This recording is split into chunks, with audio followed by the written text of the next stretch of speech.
Hello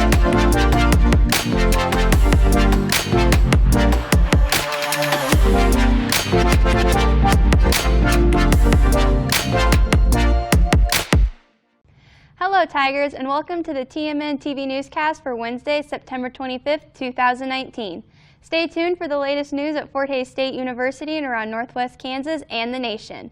I'm Lexi Gross, and Jenna Hawley will be here shortly with a look at what's going on around the globe, and Haley White will fill you in on what's happening in the sports world. But first, here's what's making news in Tigerland. Senators of the Student Government Association on campus heard from an official at Chartwell's during last week's meeting. The official said the on-campus dining service is working to correct issues that has led to code violations. Corporate staff are aware of the violations, which include 12 infractions from a recent inspection. Additional training for employees of Chartwell's will help rectify some of the issues, according to the official. University officials have been conversing with Chartwell's about fixing the issues and have made it a point to keep food service on campus at its highest standards. Anyone missing homemade meals was in luck at a recent Alpha Gamma Delta fundraiser. The sorority hosted its annual mac and cheese event to help fight hunger. While TMN reporter Emily Woodyard reports the main course was the American favorite of macaroni and cheese, the sorority also offered desserts from cheesecake to cupcakes. It was the second year in a row the females used the event to aid their philanthropy.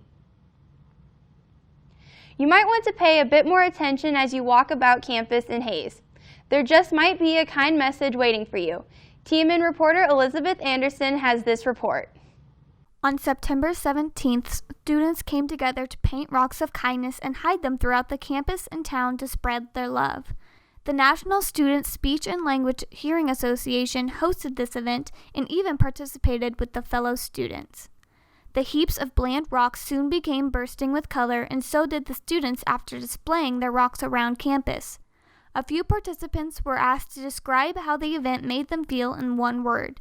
Let us see what they had to say. I'm Kristen Reed, and I thought this event was really fun. I'm Shayna Eid, and I thought this event was pretty encouraging. I'm Kaylin Jacobs, and this event was empowering. Not only did the students participate, but so did the staff and faculty. Everyone came together to share their warm-hearted words. Members of the NSSLHA also wanted to express how hosting and participating in this event made them feel. Bree Walter, creative. Dara Bull, joyful. Caitlin King, peaceful. Aurelia Hernandez, inspiring. May Spangler, rocky. Emma Harmon, colorful. Zoe Stewart, kind. The old saying of sticks and stones may break my bones, but words will never hurt me became true here, because the words that FHSU students and staff are sending out is filled with love and support. I'm Elizabeth Anderson, and I'm from the Tiger Media Network. Children of all ages came out to the Go Truck Go event last week. The event was sponsored by Early Childhood Connections and hosted as its new location north of Hays High School. Kids were treated to a hands-on experience of large trucks, tractors, and even old-time race cars. Dana Stanton, grant coordinator for Early Childhood Connections, told TMN's Casey Timmons that little kids are fascinated with big trucks, and we wanted to give them the opportunity to get inside them and see what it looks like. Organizations throughout Hays also had informational booths at the event, and the Tiger Debs gave out free tiger tattoos. University Activities Board put a twist on a drive-in movie experience for students last week. TMN reporter Carissa Brown has a look into what exactly made a splash at the event in Cunningham Hall. Last Friday, the University Activities Board hosted a dive-in movie night at the indoor swimming pool in Cunningham Hall. The UAB members set up a projector screen in the bleachers of the swimming area in order to display the movie to swimmers. The movie choice for the night was Shark Tale, a suitable decision for the swimming pool setting. Students were provided with drinks and snacks to eat along with the movie as well.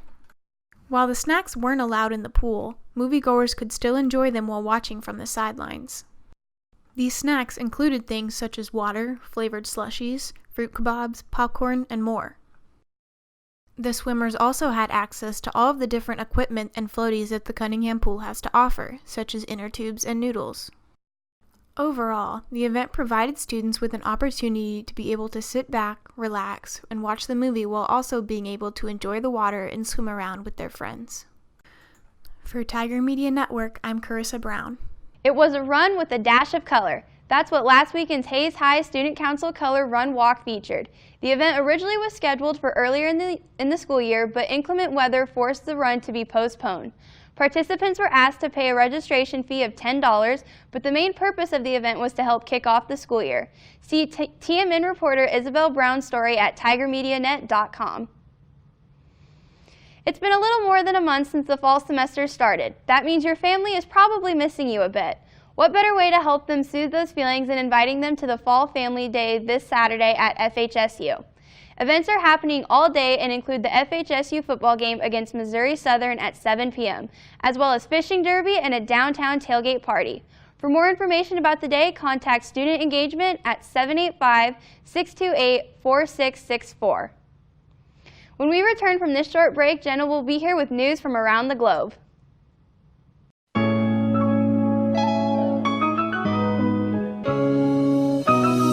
My name is Allie and I'm a senior business major at Fort Hays.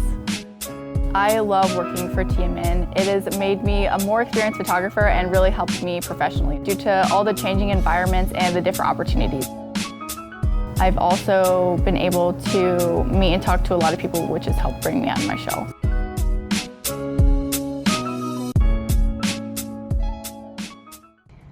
Hello Tigers, I'm Jenna Hawley and here's what's happening around the globe. House Speaker Nancy Pelosi has warned of an escalating investigation into the Trump administration. The warning about the investigation came in light of the administration continuing to block Acting Director of National Intelligence Joseph McGuire from turning over a whistleblower complaint. According to the Washington Examiner, a whistleblower in the intelligence community filed a complaint alleging that President Donald Trump made a promise with the leader of a foreign country. Pelosi said in a letter on Sunday, if the administration persists in blocking this whistleblower from disclosing to Congress a serious possible breach of constitutional duties by the president, they will be entering a grave new chapter of lawlessness, which will take us into a whole new stage of investigation. The new stage that was referenced could be impeachment, though Pelosi hesitates to support the idea. McGuire has refused to hand the complaint over to the congressional committees despite the House Intelligence Committee issuing a subpoena for it. An elementary school resource officer who arrested two 6-year-olds in separate incidences was fired Monday in Orlando. According to Orlando Police Chief Orlando Rowland, the department was trying to give the officer at least the benefit of reviewing paperwork and statements. Last week, the officer arrested 6-year-old Kaya Roll at the Lucius and Emma Nixon Academy after she reportedly had a temper tantrum at school. The girl's grandmother told CNN affiliate WKMG the school called her on Thursday to tell her that her granddaughter kicked someone and was being arrested and charged with battery. State Attorney Aramis Alia said Monday that her office would not prosecute the misdemeanor battery charges against either child. The Orlando Police Department oversees the school resource officer made the arrest and said the situation had not been handled properly. In a letter sent from the head of the Environmental Protection Agency, California was warned that Washington would withhold federal funding for highways if the state does not address a decades-long backlog of state-level pollution control plans. The letter is the latest in the political war between California and the Trump administration. According to two people familiar with the matter, the state's recent actions on clean air and climate change policy have blindsided and enraged President Trump. The letter states that the West Coast state has the worst air quality in the United States, which includes 82 areas within the state with air quality that does not meet federal law. According to the New York Times, by law, the state is required to submit plans for reducing that pollution, but that California has a backlog of about 130 incomplete or inactive plans, many dating back decades. The letter requests a response from California by October 10th. At the 74th session of the United Nations General Assembly, President Donald Trump slammed Iran for their alleged role in the attacks on Saudi oil facilities. The September 14th attacks on the world's largest crude processing plant and oil field forced Saudi Arabia to shut down half of its production operations. Tehran has maintained that it was not involved in the attacks. On Friday, the Trump administration sanctioned Iran's central bank in retaliation for the attacks. According to CNBC, the Pentagon then announced deployment of U.S. forces to the Middle East.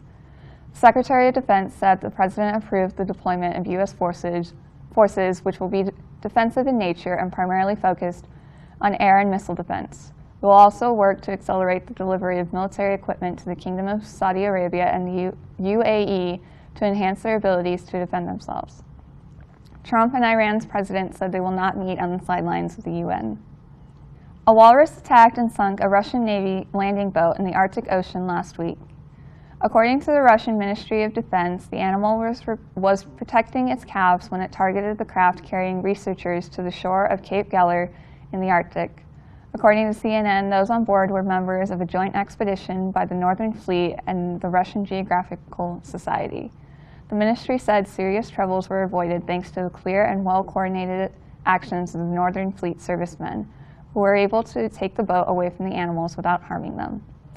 The mission is working around the Franz Josef Land archipelago to investigate the flora and fauna of the region. U.S. Special Operations Forces backed Afghan commandos in a raid on a building filled with dozens of al-Qaeda fighters in southern Afghanistan. Afghan security officials tweeted that a target of the operations was the leader of al-Qaeda in the Indian subcontinent. According to a U.S. official, U.S. Air Force AC-130 gunship leveled the building in the Helmand province after a suicide bomber detonated his vest during the joint operations. The Helmand police chief said Afghan special forces killed 22 Taliban militants in addition to the al-Qaeda fighters. According to Fox News, at least 14 other militants were wounded and some were taken prisoner as a result of the operations. No U.S. forces were wounded, while some Afghan forces were wounded in the fight. That's what's happening in the news world this week. Stay tuned for a sports update with Haley White when we return.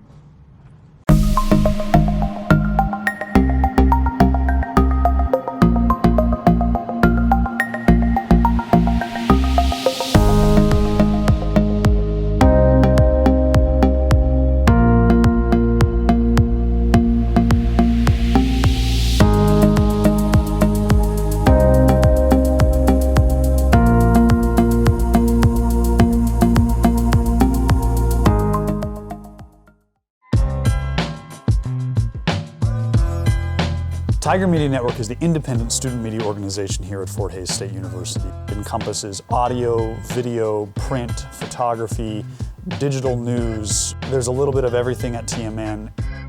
They offer so many different events, opportunities, just so many different things to go out and do and learn so that you can make a more compelling story and just help develop you as a storyteller. I toured this facility and I saw this radio station in the TV studio and I was like, yeah, this is something that I definitely need to be a part of. Here, you know, I was instantly able to make my own content, being able to broadcast my own shows. If you have a passion about sports or about news, it doesn't matter. You can come here and you can work from day one and get that experience that demonstrates your ability to be a professional in the media industry.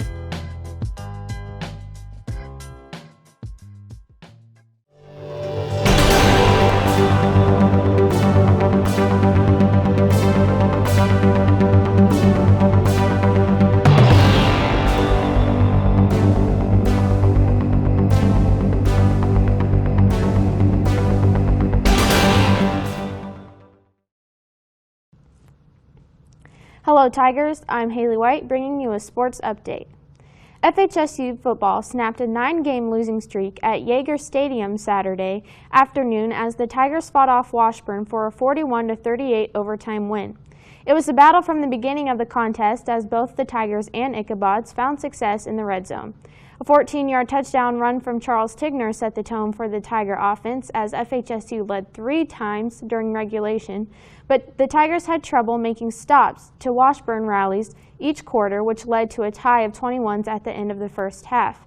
It looked as if the Tigers were taking control of the game early in the second half as FHSU left the Ichabods scoreless during the third quarter while tacking on 2 more touchdowns to the Tigers' score. However, momentum shifted back to Washburn as its defense forced an FHSU 3-and-out early in the fourth quarter. Washburn picked up a touchdown during the following possession, followed by a 26-yard field goal after holding the Tiger offense to only 1 first down. The Ichabod's capitalized on another Tiger mistake as the team recovered a fumble for a 2-yard touchdown and took a 38-35 lead with 3.5 minutes left to play. Bashawn Waiters led the Tiger offense to a final drive that covered 68 yards to get Dante Brown in a comfortable spot to tie the game with a field goal. Time expired as Brown cleared 24 yards, sending the game into overtime. A pick by Isaiah Krill-Musgrave put a nail in the coffin as the Tigers just had to score in order to win the game.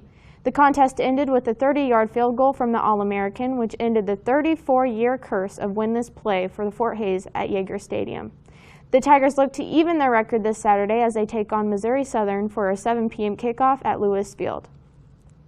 FHSD volleyball split its weekend of play as the team fell to Washburn in 3 sets, but rallied to beat Emporia State in 5 sets on Saturday. The Tigers will be back at home this Friday and Saturday for a 6 p.m. match against Central Oklahoma, followed by a match against Newman Saturday at 2. FHSU men's soccer went 2-0 on the week as the team fought off Northeastern State 2-1, followed by a 2-goal shutout against Rogers State. The overtime win against Northeastern State ended the Tigers' 3-game losing streak, which also extended their win streak at home. The win against Rogers State tallied one more win in Hays, which marked their 19th consecutive victory at home. 2 Tigers were named GAC Players of the Week. Senior goalkeeper Colin Fish made 6 saves in the Tigers' 2 wins. Santiago Agudelo netted 3 goals during this week's play, including the game winner in overtime against Northeastern State. The Tigers will head to Arkansas for their next match against Wachita Baptist for the first time in program history. FHSC women's soccer split the week, first falling to Emporia State 4-2, followed by a 2-0 shutout against Nebraska Kearney. Both matches counted as non-conference play. The women moved to 3-2 overall, with all 3 wins being shutouts. The Tigers wrap up the non-conference portion of their schedule on Friday against Washburn, before beginning MIAA play against Emporia State on Sunday. FHSU men's golf finished 8th among conference competitors during the MSSU Fall Invitational earlier this week after the tournament was cut short due to weather conditions. Results were made official based on Monday's 36 holes of golf. Sophomore Bryce Cohen paved the way for the Tigers as he shot 72 and 74, earning 2 over par and finishing 12th among MIAA competition. The Tigers have a couple weeks off before heading to St. Joseph, Missouri for the Holiday Inn Express Classic hosted by Missouri Western. It was another record-setting performance by the Kansas City Chiefs quarterback Patrick Mahomes as he led the team to a 33-28 win over the Baltimore Ravens Sunday, despite missing several players due to injuries. The Chiefs channeled last week's performance during their home opener and earned a large chunk of their points during the second quarter. Even though the Ravens' defense ranked second in the league heading into the contest, Baltimore gave 503 yards of total offense at Arrowhead. Kansas City tight end Travis Kelce had a game-high 7 catches for 89 yards. The Chiefs now have scored 26 or more points in an NFL record, 24 straight regular season games. The team will hit the road to take on the Detroit Lions Sunday for a noon kickoff on Fox. That concludes this episode. Tune in next week for another episode of TMNtv. To stay up to date on the latest news and information throughout the week, visit TigerMediaNet.com. Until then, remember, roar Tigers.